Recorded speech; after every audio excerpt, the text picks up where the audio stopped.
Assalamualaikum warahmatullahi wabarakatuh. Perkenalkan, saya Silviana Putri Kusumawati sebagai moderator dalam diskusi pada kesempatan kali ini. Diskusi pada kesempatan kali ini dengan judul Boarding School dan Pesantren Tradisional akan dipaparkan oleh kelompok 13 dengan anggota Nurhaidah Sipahutar, Silviana Putri Kusumawati, Nurhaniah, dan Niken Ayu Hestina. Materi pertama akan dijelaskan oleh Nurhaidah Sipahutar, materi kedua akan dijelaskan oleh Silviana Putri Kusumawati, materi ketiga akan dijelaskan oleh Nurhaniah, dan materi keempat akan dijelaskan oleh Niken Ayu Hestina. Kepada pemateri pertama, Nurhaidah Sipahutar, dipersilahkan untuk memaparkan materinya. Sebelumnya, terima kasih kepada Mbak Moderator yang telah memberikan saya kesempatan untuk menjelaskan materi boarding school. Apa sih pengertian boarding school? Boarding school itu terdiri dari dua kata, yakni boarding dan school, di mana boarding memiliki arti asrama, sedangkan school memiliki arti sekolah. Maka dapat kita tarik kesimpulan bahwa boarding school adalah sistem sekolah yang berasrama. Di dalam kriterianya, peserta didik dan juga guru serta pengelola sekolah akan tinggal dalam satu asrama yang berbeda pada lingkungan sekolah pada kurun waktu tertentu. Dan biasanya satu semester itu diselingi dengan berlibur 1 bulan sampai dengan menamatkan para pesertanya. Di samping itu, boarding school memiliki tujuan seperti yang disampaikan oleh Muhammad Fatur Rahman dan Sulistiorini, di mana tujuan dari boarding school itu sebagai berikut. Yang pertama, untuk mencetak generasi muda yang islami, yang memadukan antara pelajaran umum dengan pelajaran agama. Dan yang kedua, untuk membentuk kedisiplinan di dalam boarding school, sehingga siswa mampu menaati setiap peraturan yang diberikan, mulai dari bangun tidur hingga tidur kembali. Dan yang ketiga, membentuk generasi yang berakhlak karimah, di mana seorang siswa yang tidak hanya diminta untuk cerdas secara intelektualnya saja, akan tetapi harus memiliki akhlak yang mulia, serta mengutamakan berpikir sebelum bertindak. Sistem pendidikan boarding school. Yang menjadi sistem pendidikan dalam boarding school yakni interaksi sistem pendidikan pesantren dan madrasah atau sekolah yang efektif dalam upaya mendidik kecerdasan, keterampilan, pembangunan karakter, bahkan penanaman nilai-nilai moral terhadap peserta didik, sehingga anak didik mampu memiliki kepribadian yang utuh. Dalam kesatuan sistem boarding school juga terletak pada semua aktivitas yang diprogramkan, dan itu telah diatur serta diciptakan dengan jelas. Sementara itu, aturan kelembagaannya syarat dengan muatan nilai-nilai moral. Terima kasih kepada Nurhaniah Sipahutar yang telah memaparkan materinya. Kepada pemateri kedua, Silviana Putri Kusumawati, dipersilahkan untuk memaparkan materinya. Karakteristik sistem boarding school. Karakteristik sistem boarding school dibagi menjadi 3, yaitu yang pertama dalam segi sosial, yang kedua segi ekonomi, dan yang ketiga semangat religiusitas. Dalam segi sosial, boarding school mencetak generasi muda yang islami yang memadukan antara pelajaran umum dengan pelajaran agama. Dalam segi ekonomi, boarding school memberikan layanan yang paripurna sehingga menuntut biaya yang cukup tinggi.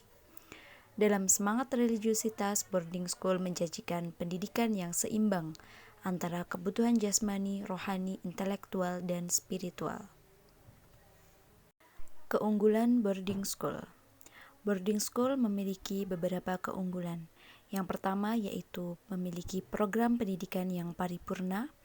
Kedua, memiliki fasilitas yang cukup lengkap. Yang ketiga, memiliki guru yang berkualitas.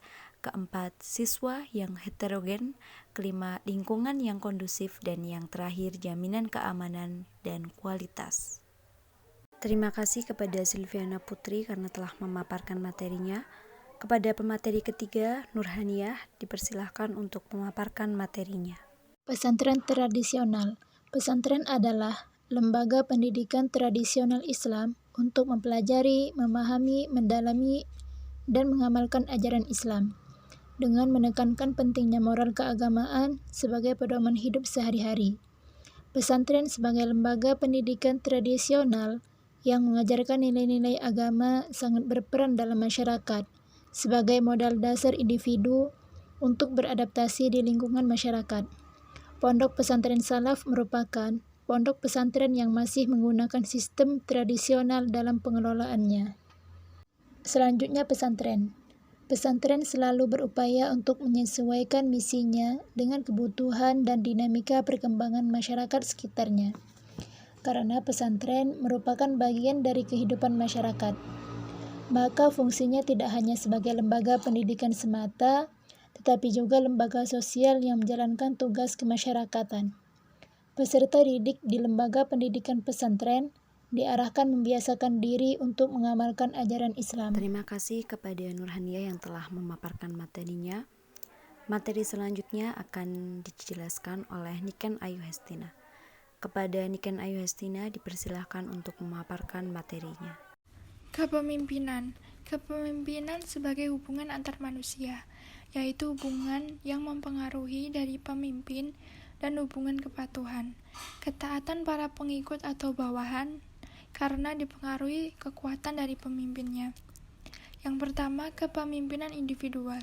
Eksistensi kiai sebagai pemimpin pesantren ditinjau dari tugas dan fungsinya dapat dipandang sebagai sebuah fenomena yang unik.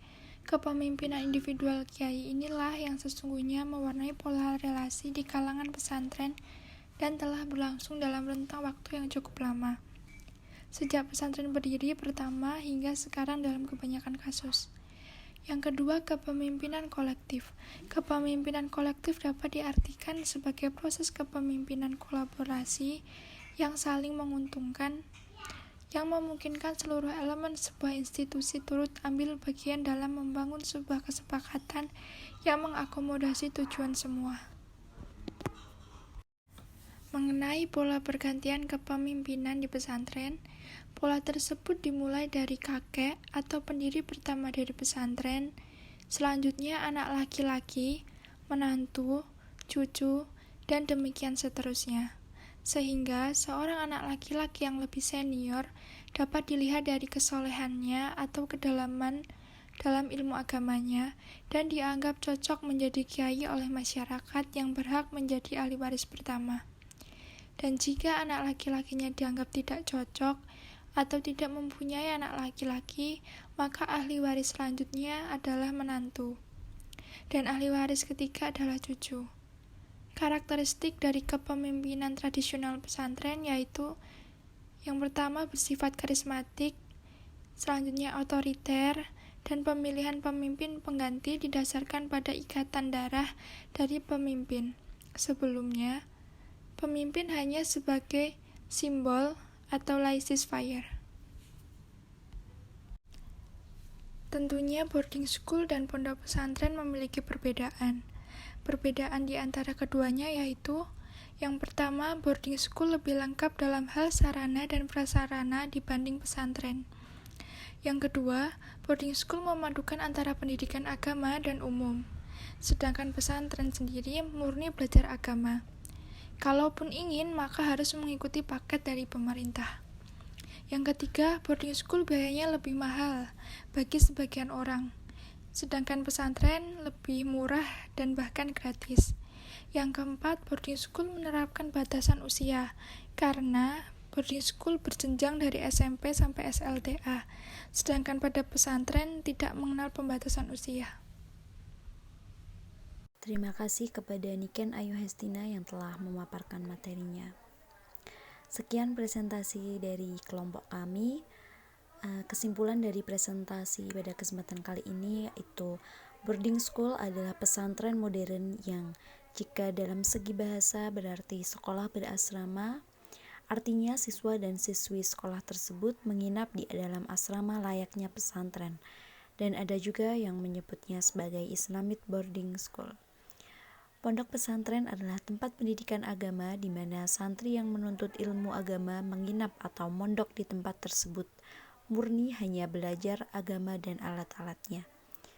Prinsip-prinsip pendidikan di pesantren pada dasarnya selalu disesuaikan menurut kebutuhan dan tuntutan masyarakat serta lingkungannya. Selain itu, pesantren juga sangat lekat dengan sistem nilai yang hidup di dalam masyarakat. Sekian presentasi dari kelompok kami, banyak kurang lebihnya kami mohon maaf. Wassalamualaikum warahmatullahi wabarakatuh.